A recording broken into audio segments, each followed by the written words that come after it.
Hello guys, good evening. Dito tayo ngayon sa kusina, nagluluto. At mapakita ko sa inyo kung gaano karami nagluluto yung pagdating ng oras. Ito kasi, siyempre accommodation. Lahat nandito.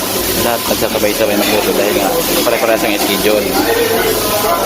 Ang laki ng kitchen, ang laki ng daming lutuan. Dito sila lahat. Napakita ko sa inyo. Yan, ang dami nagluluto. Yan, ang dami. Laking kitchen yan. Bago lang gawa itong kitchen na ito. Yan, daming stove. Sisabong nga sa lahat, nandito lahat. Pag linggo, may mga cleaning din dito. Dito kasi wala namang pakialam. Siyempre, kitchen niya ito. Mga cleaners din dito. Ito yun sila. Ito yung aking barkada. Ito yun siya.